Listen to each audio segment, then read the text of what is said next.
ان الحمد للہ نحمده ونصلی علی رسوله الکریم اما بعد اعوذ باللہ السمیع العلیم من الشیطان الرجیم من همزه ونفخه ونفثه بسم اللہ الرحمن الرحیم ويقول الذين كفروا لولا انزل عليه آیة من ربه قل ان اللہ يضل من يشاء ويهدي الیہ من اناب۔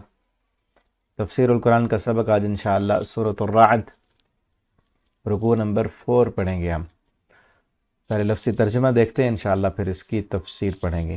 وَيَقُولُ الَّذِينَ، اور کہتے ہیں وہ لوگ، کفروا جن سب نے کفر کیا۔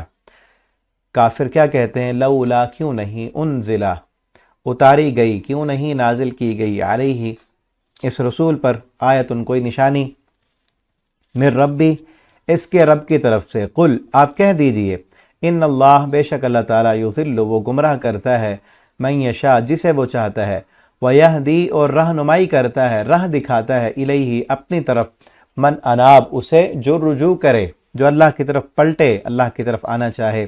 الذین وہ لوگ، آمنوا جو سب ایمان لائے، وتطمئن اور اطمینان پاتے ہیں، قلوبہم ان کے دل، بذکر اللہ اللہ کے ذکر سے، الا سن لو، خبردار، بات صرف یہی، اعلیٰ کا معنی ہوتا ہے بات صرف اسی میں ہے، اس کے علاوہ کوئی اور چارہ نہیں ہے، سن لو اس کے سوا کوئی چارہ نہیں ہے۔ بذکر اللہ اللہ کے ذکر سے ہی تطمئن القلوب اطمینان پاتے ہیں دل، دلوں کا سکون اللہ کے ذکر میں ہے، دلوں کے سکون کے لیے اور کوئی چیز نہیں ہے۔ الذین وہ لوگ، آمنوا جو سب ایمان لائے، وعملوا الصالحات اور ان سب نے اعمال کیے نیک، طوبیٰ خوشحالی ہے، لہم ان کے لیے، وحسن مآب اور بہت اچھا ٹھکانہ ہے۔ کذالک اسی طرح، ارسلناک ہم نے بھیجا آپ کو، فی امت ایسی امت میں، قد خلت کہ یقیناً گزر چکی، من قبلہا اس سے پہلے، امم کئی امتیں، لتتلوا تاکہ آپ پڑھ کر سنائیں، علیہم ان پر، الذی اسے جو، اوحینا ہم نے وحی کی، الیک آپ کی طرف، وہم اس حال میں کہ وہ سب، یکفرون وہ سب کفر کر رہے ہیں، بالرحمن رحمان سے، رحمان کا انکار کر رہے ہیں۔ قل کہہ دیجئے، ہوا ربی وہی میرا رب ہے، لا الہ نہیں ہے کوئی معبود الا ہوا مگر وہی، علیہ توکل تو اسی پر میں نے بھروسہ کیا، والیہ متاب اور اسی کی طرف میرا لوٹنا ہے۔ ولو ان اور اگر، قرآن واقعی کوئی قرآن ایسا ہوتا کہ سیرت بہ الجبال چلائے جاتے بہ اس کے ساتھ، الجبال پہاڑ، او قطعت یا کاٹ دی جاتی بہ اس کے ذریعے، الارض زمین، او کلم بہ الموتى یا کلام کیا جاتا بہ اس کے ساتھ، الموتى مردوں سے، بلکہ للہ الامر اللہ ہی کے لیے ہے سارا اختیار، جمیعا سارے کا سارا۔ افلم ییأس الذین تو کیا ابھی تک نہیں اطمینان ہوا، الذین ان لوگوں کو جو آمنوا ایمان لائے، لو یشاء اللہ کہ اگر یشاء اللہ چاہتا اللہ، لہدی الناس جمیعا تو ضرور ہدایت دیتا لوگوں کو سب کے سب، ولا یزال الذین اور ہمیشہ رہیں گے وہ لوگ، کفروا جنہوں نے کفر کیا، تصیبہم اس حال میں کہ پہنچے گی انہیں، بما صنعوا اس وجہ سے جو انہوں نے کیا، قارعۃ سخت آفت، او تحل یا وہ آفت اترے گی، قریبا من دارہم ان کے گھر کے قریب، حتی یأتی وعد اللہ یہاں تک کہ آ جائے اللہ کا وعدہ، ان اللہ بے شک اللہ تعالیٰ، لا یخلف المیعاد اپنے وعدے کی خلاف ورزی نہیں کرتا۔ یہاں تک رکوع کمپلیٹ ہوا، مختصر رکوع ہے، اور اس میں اہم ترین بات ہے، اہم ترین پیغام ہے، خصوصاً ان لوگوں کے لیے جو بے چین ہیں، جو سکون کی تلاش میں سرگرداں ہیں، ان کے لیے آج کے اس رکوع میں، اس ہمارے لیکچر میں بہت ہی اہم ترین باتیں ہونے والی ہیں۔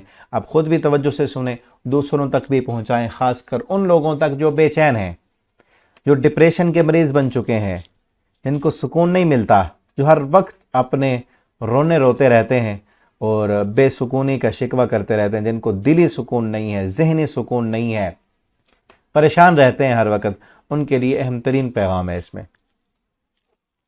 اللہ تعالیٰ نے سکون کا جو ہے وہ سبب بتایا ہے، سکون کا ذریعہ بتایا ہے کہ دلوں کا سکون کہاں پہ ہے۔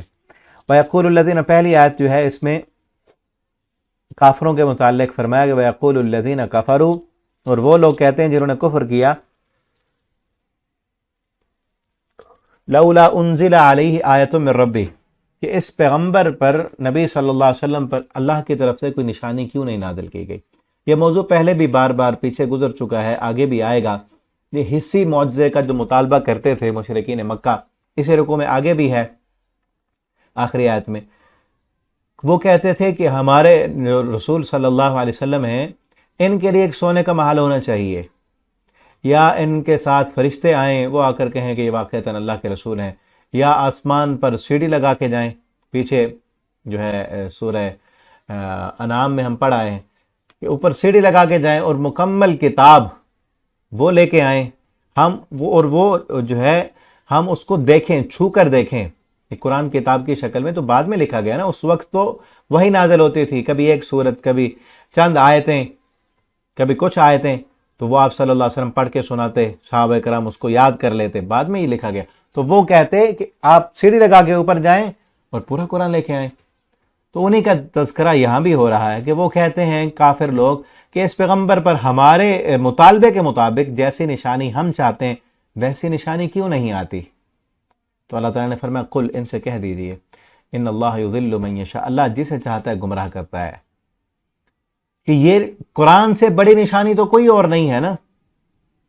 تم اپنی مرضی کی نشانی چاہ رہے ہو، لیکن یاد رکھو سب سے بڑی نشانی تو قرآن ہے۔ تو اس نشانی کے ذریعے اللہ جسے چاہتے ہیں گمراہ کر دیتے ہیں، یعنی جو لوگ اس نشانی کو نہیں مانتے تو وہ گمراہ ہو جاتے ہیں۔ نشانی جس طرح آیتیں بار بار نازل ہو رہی ہیں اور بڑھ رہی ہیں، نشانیاں بھی اس قدر بڑھ رہی ہیں، ان آیتوں پر جو ایمان لا رہے ہیں ان کا ایمان بڑھ رہا ہے، اور جو ان آیتوں کا انکار کر رہے ہیں ان کا کفر بڑھ رہا ہے، وہ ضلالت و گمراہی میں مزید آگے بڑھتے جا رہے ہیں۔ اور یاد رکھیں وَيَهْدِي إِلَيْهِ مَنْ أَنَابَ، اللہ تعالیٰ ہدایت اسے دیتے ہیں جو اس کی طرف رجوع کرے، جو اس کی طرف رجوع کرے۔ اور یہاں پہلے بھی میں نے یہ بات کی ہے، جو یہ آتا ہے ان اللہ یضل من یشاء، اللہ جسے چاہتے ہیں گمراہ کرتے ہیں۔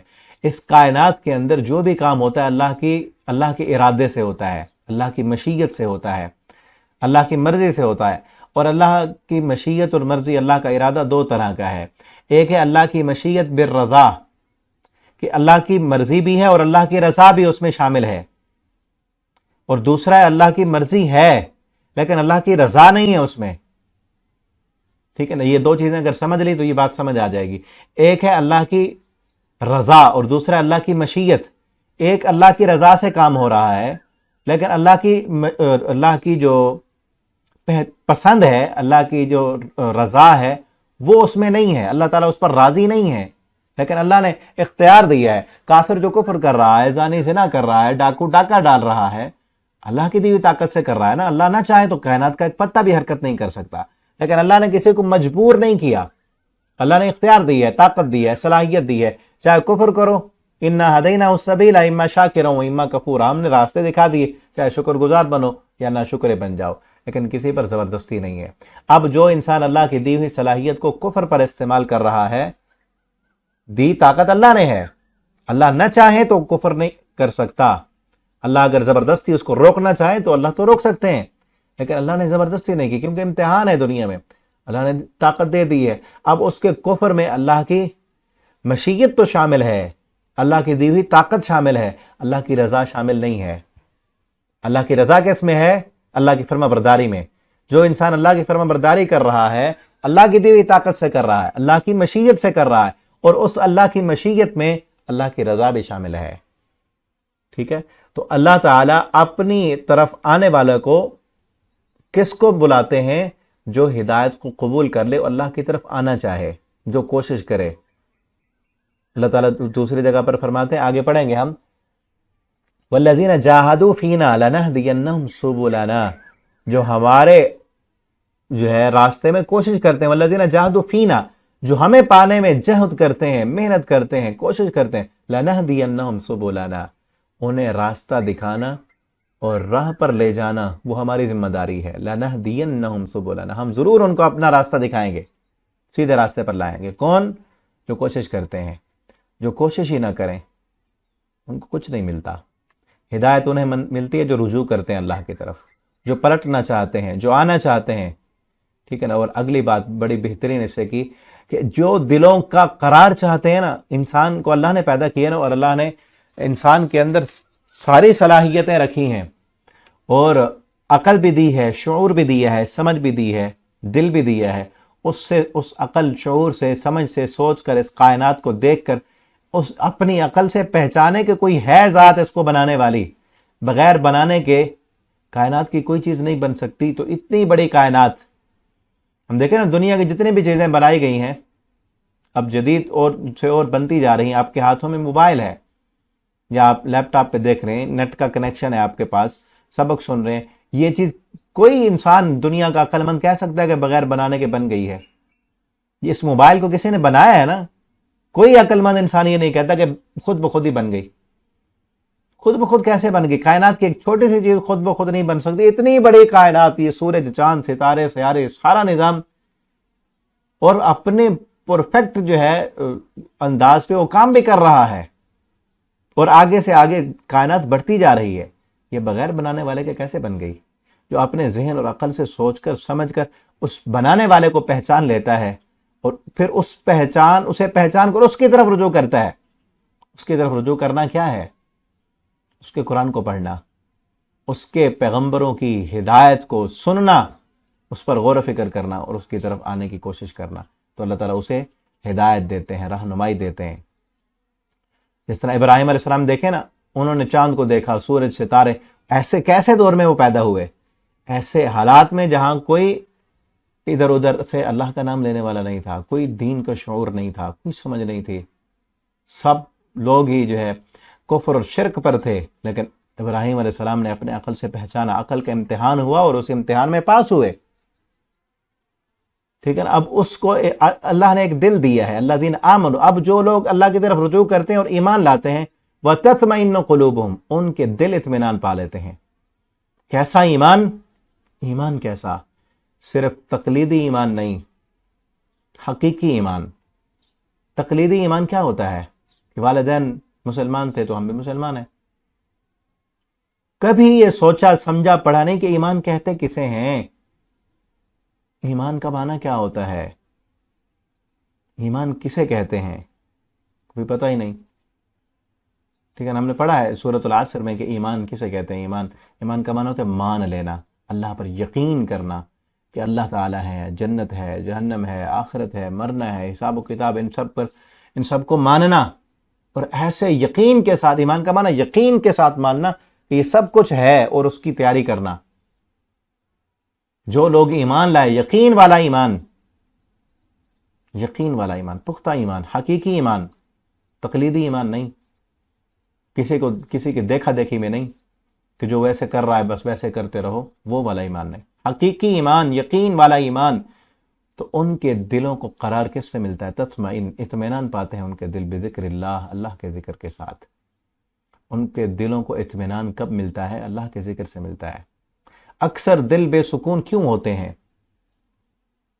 کیونکہ ان کو پتہ نہیں. اکثر لوگوں کے دل، میں نے ابھی شروع میں کہا نا کہ یہاں جو لوگ پریشان ہیں، ڈپریشن کے مریض بن چکے ہیں، ہر وقت جو ہے حالات کے روتے رہتے ہیں، ان کے لیے بہت زبردست پیغام ہے، بہت پیارا پیغام ہے کہ ان کے دلوں کو سکون، اطمینان اللہ کے ذکر سے ملتا ہے. یاد رکھیں، جو مومن ہے وہ کبھی بے سکون نہیں ہو سکتا. اگر بے سکون ہے، پریشان ہے، وقتی طور پر اس کو جو ہے تکلیف آ سکتی ہے، وقتی طور پر وہ رو بھی لیتا ہے، وقتی طور پر انسان ہے نا، اس کو جو ہے دکھ بھی ہوتا ہے، پریشانی آتی ہے. لیکن وہ ہمیشہ اس پریشانی اور اس دکھ اور مصیبت کو اپنے ذہن پہ سوار کر کے ذہنی مریض نہیں بنتا. وہ ڈپریشن کا مریض ذہنی مریض ہے نا، تو وہ ذہنی مریض نہیں بنتا. اب دیکھیں کہ مومن کو تو ڈپریشن ہو ہی نہیں سکتا. جس کو ڈپریشن ہے، جو ذہنی مریض ہے، اس کا ایمان کمزور ہے.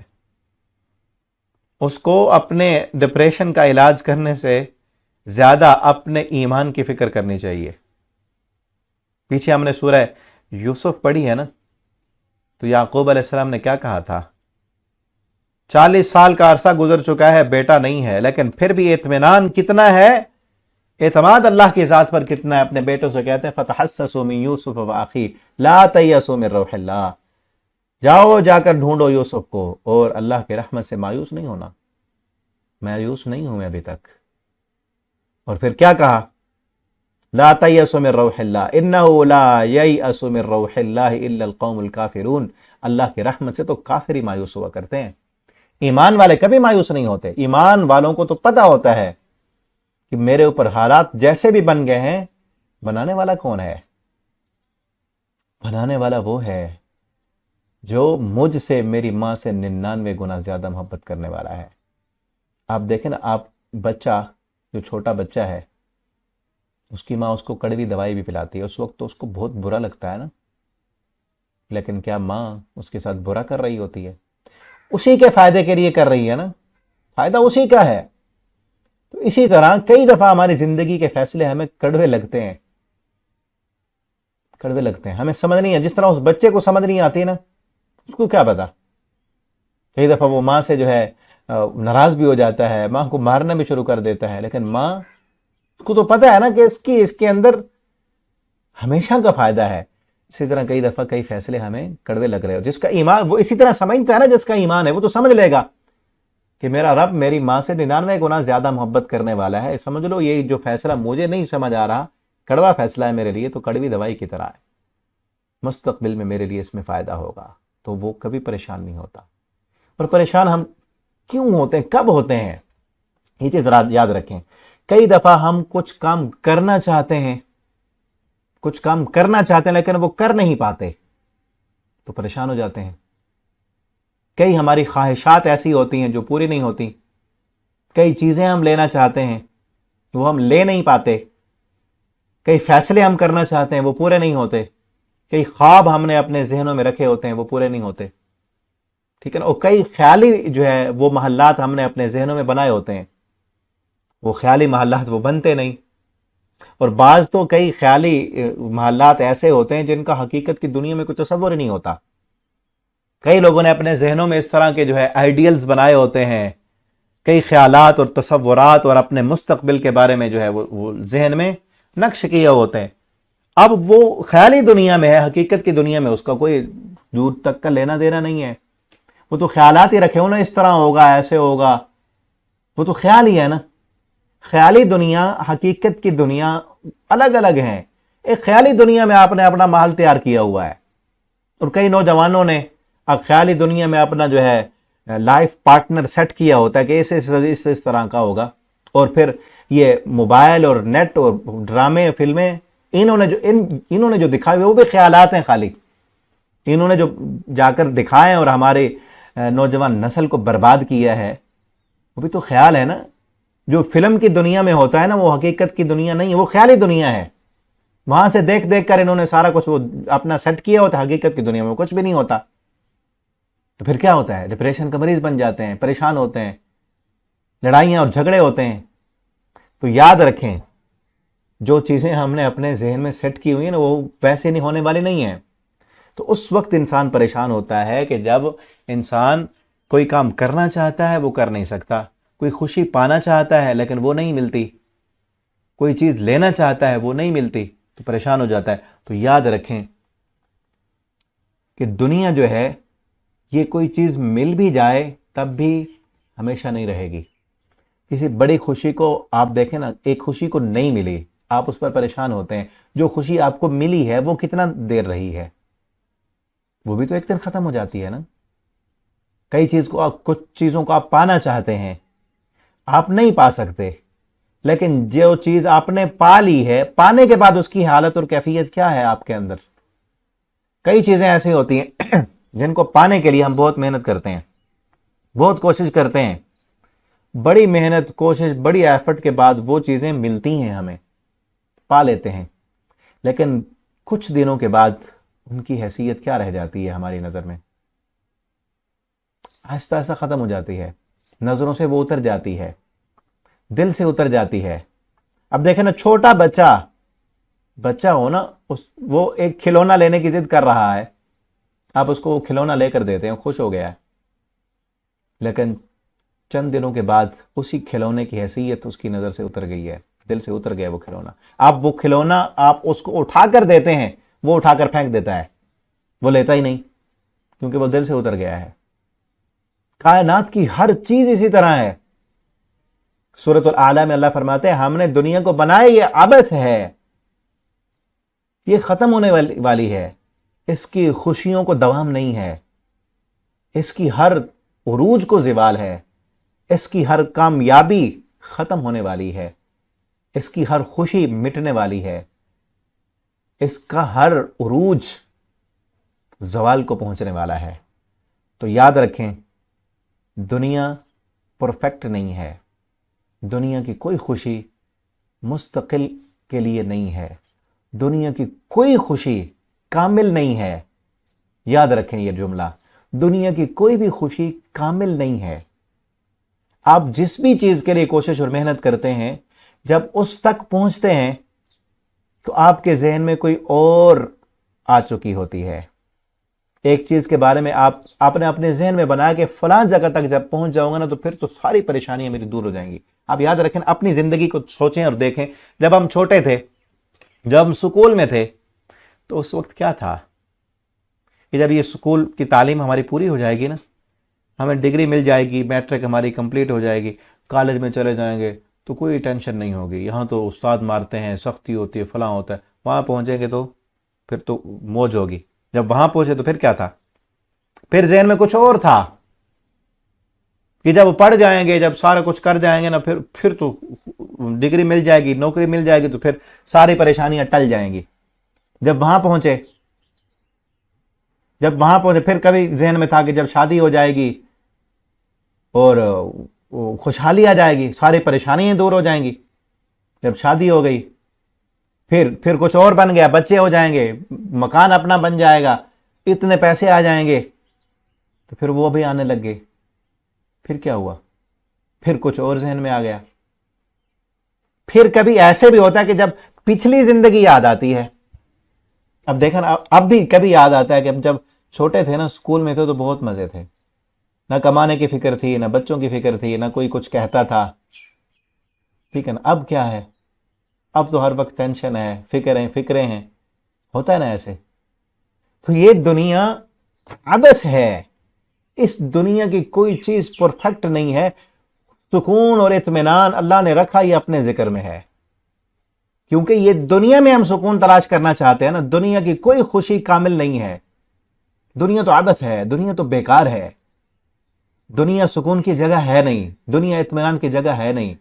اللہ نے سکون کے لیے دنیا رکھی ہی نہیں. دنیا تو اللہ رب العالمین نے ایک انسان کے گزارے کے لیے رکھی، اس کے بغیر چارہ نہیں. یہ جسم کی ضرورت ہے ہماری، یہ جسم اس دنیا سے، اس زمین سے بنا ہے نا، تو اس زمین سے اگنے والی ہر چیز ہمارے جسم کی ضرورت ہے. اور دل جو ہے، دل کا مسکن جو ہے روح ہے، دل میں روح رہتی ہے. اس روح کو جب سکون ملے گا تو دل کو سکون ملے گا. اور اس روح کے سکون کے لیے اللہ نے دنیا نہیں بنائی، دنیا کا پیسہ نہیں بنایا، مال نہیں بنایا، دولت نہیں بنائی، عہدے نہیں بنائے. اللہ نے دل کا سکون اپنے ذکر میں رکھا ہے، اللہ کی یاد میں رکھا ہے. دلوں کو سکون ملتا ہے تو اللہ کے ذکر سے ملتا ہے. دل کو سکون پیسے سے نہیں ملے گا، دل کو سکون عہدوں سے نہیں ملے گا. اسی لیے نہیں ملا نا، ساری میں نے ابھی باتیں کی ہیں، ان سب چیزوں سے ہمیں سکون نہیں مل رہا نا. ساری چیزیں ملنے کے باوجود ہم کہتے ہیں کہ ابھی آگے پہنچ جائیں گے پھر ملے گا. پیچھے ایسے ہی ہے نا. کبھی ہم جو ہے مستقبل کے پلان کر کے خوش ہوتے رہتے ہیں کہ فلاں چیز ہوگی، فلاں کام ہو گیا، یہ ہو گیا، فلاں ہو گیا، تو خوش ہو جائیں گے. اور کبھی ماضی کی یادیں کر کے وہ کیسے تھا، وہ بھی اچھا وقت تھا، وہ بھی تھا، اس میں خوش ہوتے رہتے ہیں. یا کبھی وہ پریشانیوں کو یاد کر کے پریشان ہوتے رہتے ہیں، یا مستقبل کا خوف ذہن میں لا کر پریشان ہوتے ہیں. کیوں؟ ان ساری چیزوں میں سکون رکھا ہی نہیں اللہ نے سکون رکھا ہے اپنے ذکر میں. وَتَطْمَئِنُّ قُلُوبُهُمْ بِذِكْرِ اللَّهِ، ان کے دل اللہ کے ذکر سے اطمینان پاتے ہیں. ایمان والوں کو تو پتہ ہے نا کہ اللہ نے دنیا میں سکون نہیں رکھا، اللہ نے اپنی یاد میں سکون رکھا ہے. اللہ خبردار، سن لو، بات صرف یہی ہے کہ دل کو سکون تو اللہ کے ذکر سے ہی ملے گا، کسی اور چیز سے سکون مل ہی نہیں سکتا. اب دیکھیں نا، اللہ تعالیٰ نے اور بھی صلاحیتیں دی. یہ بات سمجھ آ گئی نا, بڑی زبردست بات اللہ نے ذہن میں ڈالی ہے.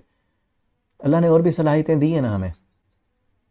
زبان کو بولنے کی طاقت دی ہے, زبان کو چکھنے کی. ہم چکھتے ہیں نا, زبان میں کوئی چیز رکھتے ہیں تو ذائقہ ملتا ہے اس کا, ہم فوراً پہچانے تو فلان چیز ہے, یہ میٹھی ہے, یہ کھٹی ہے, یہ بڑی لذیذ ہے. ہم کہہ رہے ہوتے ہیں نا یہ کھانا بڑا زبردست, بڑی ٹیسٹی تھا. تو ٹیسٹ کی صلاحیت اللہ نے زبان کو دی ہے, تو اس سے ہم ایک لذت محسوس کرتے ہیں. اب اسی زبان پر ہم سونا رکھ دیں, چاہے دنیا کی کتنی قیمتی ترین چیز ہے, لیکن زبان پر سونا رکھیں تو کیا کوئی لذت ملے گی زبان کو؟ نہیں ملے گی نا. یا سونے کو دانتوں سے چبانا شروع کر دیں, کھانا شروع کر دیں, کتنا قیمتی ہے, قیمتی دھات ہے, تو کیا ہوگا؟ زبان بھی خراب ہوگی, کٹے گی, دانت بھی خراب ہوں گے, اندر اگر نگلیں گی بھی صحیح زبردستی تو نقصان ہی ہوگا. کیوں؟ کیونکہ زبان کی ٹیسٹ کے لیے اللہ نے سونے کو نہیں بنایا, زبان کے ٹیسٹ کے لیے اللہ نے اور چیزیں بنائی ہیں. ٹھیک ہے نا. تو جس چیز کے سکون کے لیے اللہ نے جو چیز بنائی ہے وہ چیز رکھیں گے نا تو تبھی فائدہ ہوگا. اگر ناک کو سونگھنے کی صلاحیت دی ہے تو خوشبو سونگیں گے نا, پھولوں کو سونگیں گے تو سکون ملے گا, اطمینان ملے گا. خوشبو سونگنے سے دل کو بھی قرار ملے گا, جسم کو سکون ملے گا. لیکن اگر آپ پیسے اٹھا کر سونگنا شروع کر دیں, پیسے اٹھا کر چبانا شروع کر دیں تو کیا ہوگا؟ مزہ بھی خراب. اب ایک بندہ پیسے کو چبانا شروع کر دے اور پھر پریشان ہو جائے, دکھی ہو جائے, میری زبان ہی خراب ہے, تو کیا ہے؟ اس کا اپنا طریقہ ٹھیک نہیں ہے نا. تو اس لیے دل کو اللہ نے بنایا ہے اپنے ذکر کے لیے. دل کو جو اطمینان ملتا ہے, جو سکون ملتا ہے, وہ اللہ کی یاد سے ملے گا, وہ پیسے سے نہیں ملے گا, وہ عہدے سے نہیں ملے گا, وہ دنیا میں ترقی کرنے سے نہیں ملے گا. وہ آپ اپنے ساتھ ووٹر اور سپورٹر اکٹھے کر لیں, ساری دنیا اپنے ساتھ ملا لیں, نہیں ملے گا سکون. آپ جو ہے ملکوں کے صدر بن جائیں, آپ کو دنیا کا سب سے بڑا عہدہ مل جائے, سارے دنیا کے حسن آپ کے سامنے آ جائیں, دنیا کی دولتیں آپ کے جو ہے قدموں میں ڈال دی جائیں, سکون نہیں ملے گا. کیوں؟ بالکل اسی طرح جو میں نے مثال دی ہے نا, زبان پہ سونا رکھیں, کائنات کی قیمتی ترین چیز ہے. زبان کو ٹیسٹ نہیں ملے گا, کوئی مزہ نہیں آئے گا, کوئی لذت نہیں ملے گی. کیوں؟ کیونکہ وہ ٹیسٹ کے لیے وہ چیز بنی ہی نہیں. اسی لیے دل کے سکون کے لیے یہ دنیا بنائی نہیں اللہ نے. اس میں چلیں گے, اس میں جتنا جائیں گے, اس جگہ تک جب پہنچیں گے تو ابھی اور ہوگا آگے, پھر اور ہوگا آگے, پھر حرص و ہوس بڑھ جائے گی. آپ کہیں گے یہاں تک پہنچاؤں تو مجھے سکون ملے گا, وہاں جب پہنچیں گے اس چیز کو پالیں گے, اس چیز کی حیثیت ختم ہو جائے گی. آپ کے ذہن میں پھر وہ یہ ہوگا, اگلی وہ ملے گی تو پھر مزہ آئے گا. حرص اور ہوس بڑھتی جائے گی. دنیا کا حریص, دنیا کا بھوکا کبھی سیر نہیں ہوتا, دنیا کا حریص کبھی اس کا حرص ختم نہیں ہوتا. ٹھیک ہے نا. تو اپنے دلوں کو اللہ کے ذکر سے اطمینان دے. اور اگلی چیز, اللہ کا ذکر کیا ہے؟ ایک تو ذکر سے کا مطلب ہے یاد, اللہ کی یاد. ٹھیک ہے, ایک معنی اس کا ہے اللہ کی یاد, کہ ہر وقت دل میں اللہ کی یاد رہے کہ مجھے اللہ نے بنایا ہے, مجھے یہ ساری صلاحیتیں اللہ نے دی ہیں, یہ کائنات اللہ کی بنائی, اللہ کی زمین پہ میں چل رہا ہوں, مجھے رزق دینے والی ذات وہ ہے. اللہ کی یاد ہو دل میں. اور پھر اس یاد کا سب سے بیسٹ طریقہ جو محمد الرسول اللہ صلی اللہ علیہ وسلم نے سکھایا ہے وہ یہ ہے کہ ہر موقع کے مناسبت سے دعائیں یاد کریں, ان کا ترجمہ یاد کریں, اور ترجمہ ذہن میں رکھ کے وہ پڑھتے رہیں. آپ صبح کو اٹھے ہیں, اٹھتے ہی دعا پڑھیں, الحمدللہ, اللہ تیرا شکر ہے, تو نے میری آنکھ کھول دی ہے, تو نے مجھے اٹھنے کی توفیق دی ہے, میرے سارا جسم ٹھیک سے کام کر رہا ہے, الحمدللہ الذی احیانا بعد ما اماتنا والیہ النشور. اور اللہ احیانا, تو نے مجھے زندگی دی مجھے مارنے کے بعد, والیہ, تیری طرف لوٹ کے آنا ہے. ٹھیک ہے نا. اٹھنے کی آپ دعا پڑھیں, آپ اٹھ کر واش روم میں گئے جانے کی دعا پڑھیں, باہر آنے کی پڑھیں, آپ گھر سے باہر نکلے ہیں دعا پڑھیں, مسجد میں داخل ہوئے دعا پڑھیں, باہر آئے ہیں آپ دعا پڑھیں, آپ بازار میں گئے ہیں دعا پڑھیں, آپ گھر میں داخل ہوئے ہیں دعا پڑھیں, آپ نے کھانا کھانا شروع کیا آپ دعا پڑھیں, کھانا کھا لیا ہے پھر دعا پڑھیں. ٹھیک ہے نا. آپ کوئی چیز خرید و فروخت کرنے لگے ہیں آپ دعا پڑھیں, آپ کوئی چیز بیچنے لگے ہیں دعا پڑھیں, آپ کو کوئی چیز اچھی لگی ہے آپ دعا پڑھیں, ماشاء اللہ, لا قوت الا باللہ. ٹھیک ہے نا. ہر موقع کی دعائیں موجود ہیں. حصن المسلم چھوٹی کتاب ہے, اس میں آپ دیکھیں, نہیں یاد تو اسے یاد کریں اور ان کا ترجمہ یاد کریں. ٹھیک ہے نا. ہر وقت, پھر یہ تو موقع کی مناسبت سے دعائیں, پھر عام حالات میں بھی اللہ کا ذکر کرتے رہیں، سبحان اللہ، الحمدللہ، لا الہ الا اللہ۔ دیکھیں نا، کائنات کی ہر چیز تسبیح کرتی ہے اللہ کی، سبحان اللہ کہتی ہے۔ یہ صبح صبح پرندے، ان کا چہچہانا، یہ ہمیں تو سمجھ نہیں آتا نا، ہم تو کہتے ہیں یہ پرندے شور کر رہے ہیں، لیکن وہ اپنی زبان میں اللہ کا ذکر کر رہے ہوتے ہیں۔ یہ بھی اللہ کا ذکر ہے، اللہ کی یاد، دعائیں موقع کی مناسبت سے، اور پھر اذکار، سبحان اللہ وبحمدہ، سبحان اللہ العظیم، سبحان اللہ وبحمدہ عدد خلقی وزنت عرشی ورضا نفسی ومداد کلماتی۔ اللہ کو بڑے پیارے کلمات ہیں، سبحان اللہ وبحمدہ، سبحان اللہ العظیم۔ اللہ کا ذکر کریں، یہ اللہ کا ذکر ہے۔ اور پھر اگلا، نماز اللہ کا ذکر ہے، اقم الصلاۃ لذکری، نماز اللہ کا ذکر ہے۔ وقت پہ نماز پڑھیں، نماز کا ترجمہ یاد کریں، سکون کے ساتھ نماز پڑھیں، اطمینان سے پڑھیں، لمبے سجدے کریں، لمبا قیام کریں، پھر دیکھیں دل کو سکون ملتا ہے نہیں ملتا۔ یہ کام کرنا شروع کریں، پھر دیکھیں سکون ملتا ہے یا نہیں ملتا۔ ذکر کا مطلب یہ نہیں ہے جو آج کئی لوگوں نے بنایا ہوا ہے کہ جو ہے سر جھکا کے بیٹھ جانا اور سر ہلا ہلا کے اللہ ہو اس طرح کی صدائیں لگانا۔ یہ اللہ ہو جو ہے، اس کا کوئی عربی میں صحیح معنی ہی نہیں بنتا، اور نہ ہی یہ ذکر کسی حدیث سے ثابت ہے، نہ پورے قرآن میں اللہ کہیں نہیں ہے۔ اللہ احد یہ اور ہے، اللہ ہو کا معنی ہوتا ہے وہ، اللہ کا معنی اللہ۔ یہ کیا ہے؟ اللہ وہ، یہ کوئی ثابت نہیں ہے ذکر۔ اور نہ ہی اس طرح سے اکٹھے ہونا، پھر وہ جو ہے سب جو ہے جھوم جھوم کے پڑھنا کوئی بھی ذکر، یہ بھی ثابت نہیں ہے۔ ذکر کا مطلب یہ نہیں ہے کہ الٹے پلٹے ہو جائیں اور جو ہے ضربیں لگائیں اور سر ہلاتے اور مارتے رہیں، اس طرح نہیں ہے ذکر۔ ذکر کا معنی اللہ کی یاد ہے، آپ کو ہمیشہ اللہ کی کائنات کو دیکھیں تو اللہ کی یاد آ جائے۔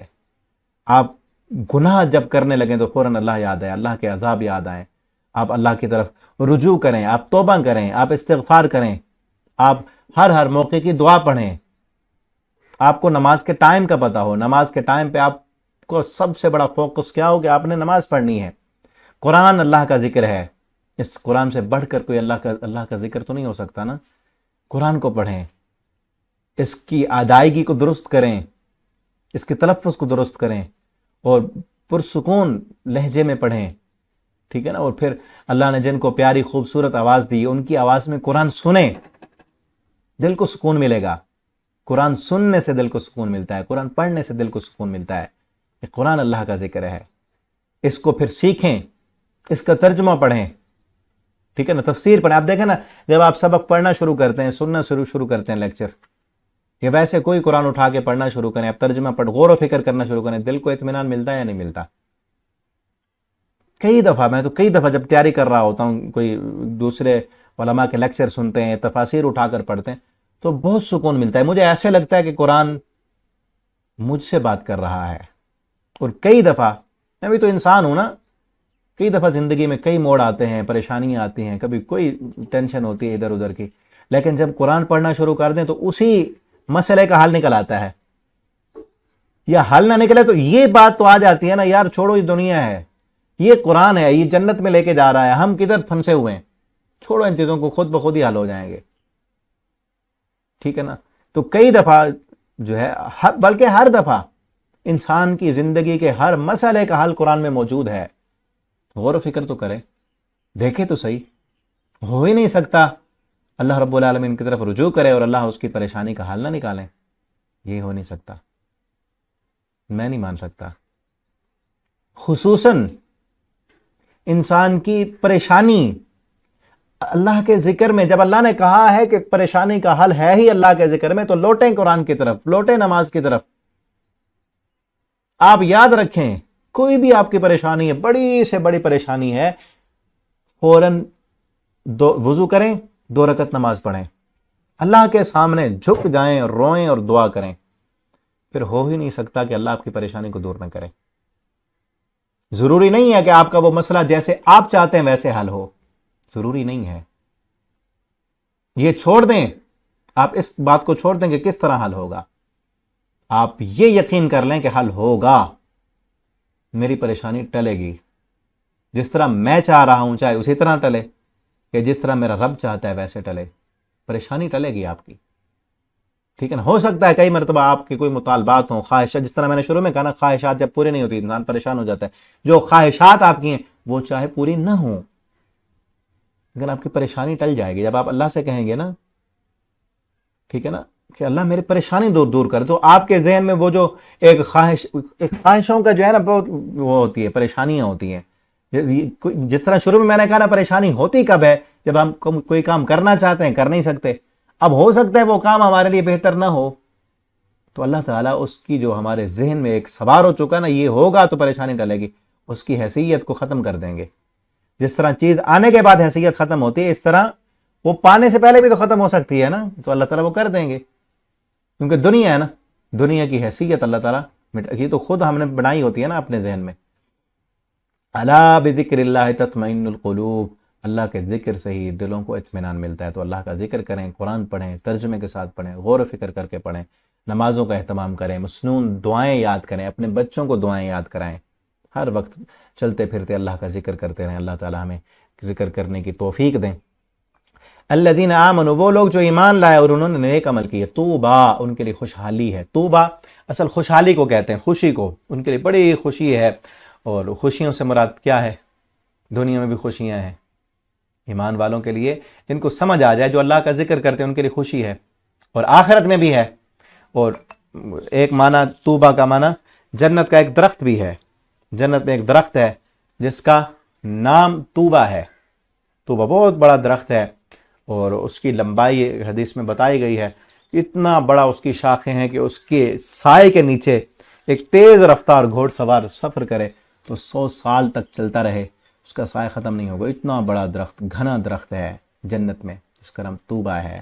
تو خوشحالیاں ہیں، خوشیاں ہیں ان کے لیے. لہم، ان کے لیے، وحسن مآب، بہت اچھا ٹھکانہ ہے ان کے لیے.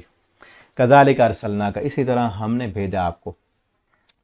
اب اس کا تعلق نا جو 2 آیتیں پیچھے جو وہ مطالبہ کر رہے تھے نا، اس کے ساتھ ہے. وَيَقُولُ الَّذِينَ كَفَرُوا أُنزِلَ، کافر کہتے ہیں آپ پر نشانی کیوں نہیں نازل کی گئی؟ تو اللہ تعالیٰ فرماتے ہیں ہم نے آپ کو اسی طرح رسول بنا کر بھیجا ہے، ایسی امت میں قد خلت من قبلها امم، کہ اس جیسی کئی امتیں پہلے گزر چکی ہیں. اس جیسی پہلے کئی امتیں گزری، ان میں کئی رسول ہم نے بھیجے. آپ کوئی نئے تو نہیں ہے، آپ نیا پیغام تو نہیں لے کر آئے. اور آپ کے ساتھ جو ہو رہا ہے یہ بھی کوئی نیا نہیں ہو رہا. جس طرح آپ سے مطالبات کر رہے تھے، اس طرح پہلے لوگوں سے بھی مطالبات کیے گئے. یہودیوں نے موسیٰ علیہ السلام سے مطالبے کیے. آپ کو تو کہہ رہے ہیں ہم فرشتے کو دیکھتے ہیں، انہوں نے، یہودیوں نے کہا تھا ہم نے اللہ کو دیکھتے ہیں، ہم ارنا اللہ جہرا، ہم اللہ کو دیکھیں گے اپنی آنکھوں سے. اس طرح کے مطالبات پہلے بھی کیے گئے ہیں.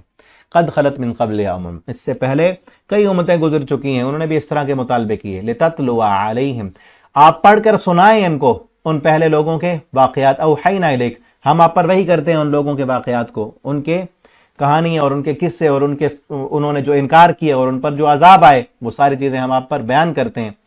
وہم یکفرون بالرحمن، یہ کافر رحمان کا کفر کرتے ہیں، انکار کر رہے ہیں. حالانکہ وہ اللہ تعالیٰ کو مانتے تھے، لیکن اللہ کے نام رحمان سے وہ ناواقف تھے، رحمان سے واقف نہیں تھے. اور سورہ فرقان میں ہے نا، جب انہیں کہا جاتا اسجدوا للرحمن قالوا وما الرحمن، انہیں کہا جاتا رحمان کو سجدہ کرو تو کہتے ہیں رحمان کون ہے؟ تو وہ رحمان کا انکار کرتے تھے. قل، آپ کہہ دیجئے، ہوا ربی، وہ رحمان وہ میرا رب ہے. لا الہ، نہیں ہے کوئی معبود مگر وہی، اسی پر میں نے بھروسہ کیا اور اسی کی طرف لوٹ کر جانا ہے. اور آگے کہا کہ وَلَوْ أَنَّ قُرْآنًا سُيِّرَتْ بِهِ الْجِبَالُ، کہ وہ کہتے تھے نا کہ حصے مطالبات معجزے دکھاؤ. اللہ فرماتے ہیں اگر یہ قرآن، اس کے ساتھ جو ہے وہ سُيِّرَتْ بِهِ الْجِبَالُ، اس کے ذریعے سے پہاڑوں کو چلایا جاتا، او قُطِّعَتْ بِهِ الْأَرْضُ، یا اس سے زمین کو کاٹا جاتا، او كُلِّمَ بِهِ الْمَوْتَى، یا اس کے ذریعے کلام کیا جاتا مردوں کے ساتھ، کہ اس قرآن سے مردے بات کرتے ہو. یہ بھی مطالبہ تھا ان کا کہ مردے اٹھیں اور ہم سے بات کریں. یا جو ہے جس طرح 8ویں پارے کے شروع میں ہے نا، وَلَوْ أَنَّنَا نَزَّلْنَا إِلَيْهِمُ الْمَلَائِكَةَ وَكَلَّمَهُمُ الْمَوْتَى وَحَشَرْنَا إِلَيْهِمْ كُلَّ شَيْءٍ قُبُلًا مَا كَانُوا لِيُؤْمِنُوا، کہ اگر ہم ان کے مطالبے پر فرشتے نازل بھی کر دیتے اور جو یہ مطالبہ کر رہے ہیں ان کے مرضی کے مطابق ان کو وہ معجزے ہم دکھا دیتے، نشانیاں دے دیتے، سب قبلا ما كانوا، ان کے سامنے رکھ دیتے سارے ان کے مطالبات، ما كانوا ليؤمنوا، پھر بھی یہ ماننے والے نہیں تھے. وہی کہا جا رہا ہے اگر اس قرآن کے ذریعے پہاڑوں کو چلایا جاتا، اس طرح کے حصی معجزے ہم دکھاتے، اس قرآن کے ذریعے زمین کو پھاڑا جاتا، پہاڑوں کو چلایا جاتا، یا اس قرآن کے ذریعے سے مردوں کو بلوایا جاتا، تو پھر بھی انہوں نے نہیں ماننا تھا، ماننا پھر بھی نہیں تھا. جس طرح وہاں ہے نا ساری نشانیاں ان کے سامنے رکھ دی جاتی، نہیں ایمان لانا تھا انہوں نے. اگر انہی کو اس قرآن تو بہت بڑا معجزہ ہے، پہاڑوں کو چلانا اور جو ہے مردوں کا بلوانا یہ کم معجزہ ہے، قرآن اس سے بڑا معجزہ ہے. اور قرآن نے 1400 سال پہلے کتنی باتیں ایسی بتائی ہیں جو سائنس اب دریافت کر رہی ہے، اور کئی چیزوں تک تو ابھی تک سائنس نہیں پہنچی. کتنا بڑا معجزہ ہے. اور ایسا کلام اور کلام کی مہارت، جو عربی کے ماہر تھے اس وقت کے کلام کے زباندانی کے، تو قرآن نے اس وقت بھی، ہر وقت قرآن معجزہ تھا، وہاں بھی ان کو بھی چیلنج کیا کہ اس طرح کا تم بھی بنا کے دکھاؤ. ٹھیک ہے نا. جبکہ یہ کام کرانا تو عام ہے، تھوڑا ہے، مردوں کو بات کرانا اس قرآن کے ذریعے سے اور پہاڑوں کو چلانا یہ چھوٹا ہے، قرآن اس سے بڑا معجزہ ہے. بل للہ الامر جمیع، بلکہ معاملہ سارا اللہ کے اختیار میں. اللہ تعالیٰ چاہے تو اس قرآن کے ذریعے پہاڑوں کو بھی چلا دیں. دوسری جگہ پر ہے نا کہ اگر لو انزلنا هذا القرآن على جبل لرأيته خاشعا متصدعا من خشیۃ اللہ، کہ اگر ہم اس کلام کو پہاڑوں پر نازل کرتے تو آپ دیکھتے کہ وہ پہاڑ بھی ٹوٹ کر ریزہ ریزہ ہو جاتے اللہ کے ڈر سے. یہ قرآن تو اس سے بڑا معجزہ ہے، اور یہ چھوٹے معجزے چاہتے ہیں. افلم ییأس الذین، اب یہ کہا جا رہا ہے کیا ابھی تک اطمینان نہیں ہوا؟ اس کا معنی نا امید ہونا ہے، لیکن یہاں نا امید ہونا معنی نہیں ہے، بلکہ اطمینان نہیں ہوا. اس کا ایک معنی ایک قبیل، کیونکہ قرآن نا عربی زبان میں نازل ہوا، عربی مختلف قبیلوں میں جو ہے اس کے معنی بھی مختلف ہوتے ہیں، اور پھر قراتیں میں اس لیے مختلف تھیں. لیکن بعد میں قرات قریش پر، جو اصل قریش کی زبان تھی، اس پر قرآن کو جو ہے وہ جمع کیا تھا حضرت عثمان رضی اللہ تعالیٰ نے. تو یا اس ایک قبیلے کے زبان میں یا اس کا معنی علم بھی ہوتا ہے، کہ ابھی تک علم نہیں ہوا، ابھی تک ان مومنوں کو علم نہیں ہوا اس بات کا. کیونکہ اگر اس کا معنی مایوس کریں تو آگے ایمان والے ہیں، تو وہ معنی صحیح بنتا نہیں ہے کہ ابھی تک علم نہیں ہوا یا ابھی تک اطمینان نہیں ہوا ایمان والوں کو کہ یہ لوگ جو کافر ہیں انہوں نے اب نہیں ماننا. اب تو ان کو اطمینان ہو جائے کہ اتنی بڑی بڑی نشانیاں دیکھ کر بھی یہ نہیں مانے. ٹھیک ہے. اللہ یشاء اللہ لہدی الناس جمیعا، اگر اللہ چاہتے تو سب کو ہدایت دے دیتے، اگر اللہ زبردستی ہدایت دینا چاہتے تو دے دیتے. جس طرح شروع میں نے کہا نا کہ اللہ زبردستی نہیں کرتے، اختیار تو دیا ہے نا، سب کو صلاحیت دی ہے، چاہے وہ نیکی میں استعمال کرے چاہے گناہ میں استعمال کرے.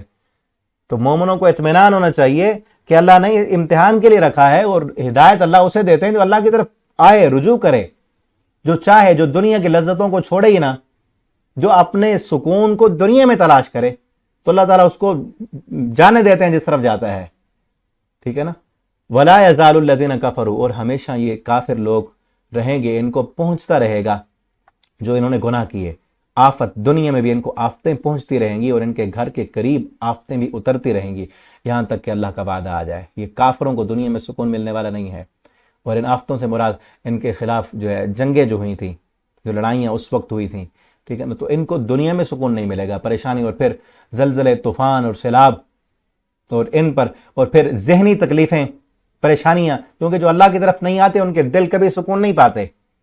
وہ سکون تلاش کرتے ہیں شراب پینے میں، عیاشیاں کرنے میں. اب وہ سمجھتے ہیں کہ اس میں سکون ملے گا ہمیں، لیکن دیکھو جا کر ان کی زندگیاں برباد ہو چکے ہیں، وہ دلوں کا سکون نہیں ہے ان کے پاس. ایسے لوگ جو شرابیں پی کر کلبوں میں جانے کے لیے ڈانس کرتے ہیں اور ناچتے ہیں اور گانے گاتے ہیں، اور وہ اوپر سے ظاہر کر رہے ہوتے ہیں کہ ہمیں سکون مل گیا ہے، لیکن حقیقت میں وہ ان کی صحت بھی خراب ہو رہی ہوتی ہے، اور ان کی سکون اور زیادہ برباد ہو رہا ہوتا ہے. کبھی ان کو سکون نہیں ملتا، یہ عذاب ہے، اور ڈپریشن کے مریض بن جاتے ہیں. اب دیکھیں سب سے زیادہ ڈپریشن کے ذہنی مریض وہاں ہیں جہاں ایمان والے نہیں ہیں.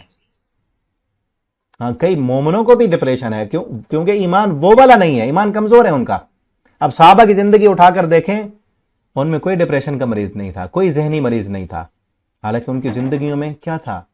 کوئی دنیا کی سہولتیں نہیں تھیں، کوئی بڑے بڑے ان کے محلات اور گھر نہیں تھے. کیسے گھر تھے ان کے؟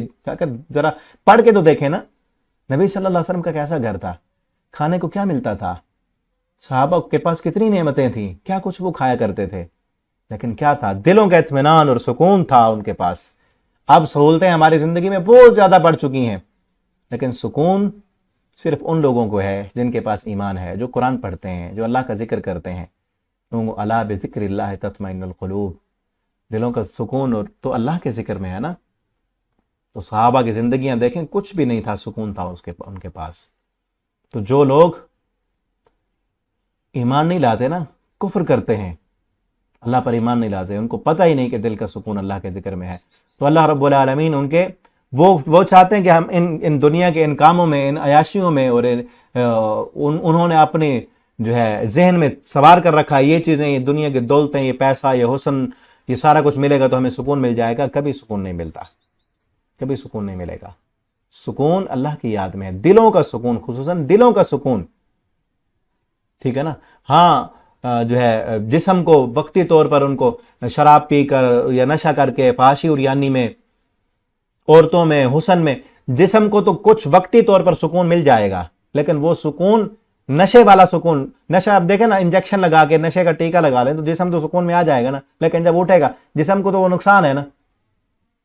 اسی طرح زنا میں، شراب میں، فحاشی میں جسم کو چاہے وقتی طور پر سکون مل جائے، جسم اور زیادہ گناہ کا عادی بھی ہوگا اور جو ہے بربادی کی طرف بھی جائے گا، دل اور زیادہ مردہ ہوتا جائے گا، دل اور زیادہ بے سکون ہوگا، روح کو سکون نہیں ملے گا، روح بے قرار ہوتی جائے گی، کیونکہ روح کو سکون اللہ کے ذکر سے ملتا ہے۔ تو یہ عذاب ہوتا ہے اللہ کی طرف سے کہ روح ہمیشہ اس کی بے قرار رہتی ہے اور دل پریشان رہتا ہے، اور ڈپریشن کا مریض بن جاتے ہیں یہ لوگ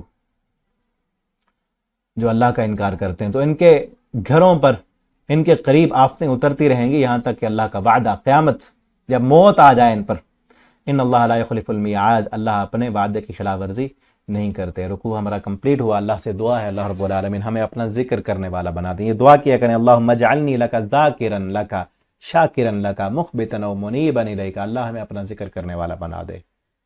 تو کوشش بھی کریں ہر موقع کی جو دعائیں ہیں وہ دعائیں پڑھیں، قرآن کی تلاوت کریں، اللہ کی طرف آئیں، اور جب بھی کوئی پریشانی ہو یاد رکھیں، جب بھی کوئی پریشانی ہو چاہے چھوٹی ہو یا بڑی ہو، وضو کریں، 2 رکعت نماز پڑھیں، اللہ سے دعا کریں، اپنی پریشانی کا ذکر کسی اور سے نہ کریں، اللہ سے کریں، لوگوں کے سامنے مت روئیں، اللہ کے سامنے روئیں، ٹھیک ہے نا۔ اللہ آپ کی پریشانیوں کو دور کر دے گا۔ اللہ تعالی ہمیں عمل کرنے کی توفیق عطا فرما دیں۔ والسلام علیکم ورحمۃ اللہ وبرکاتہ۔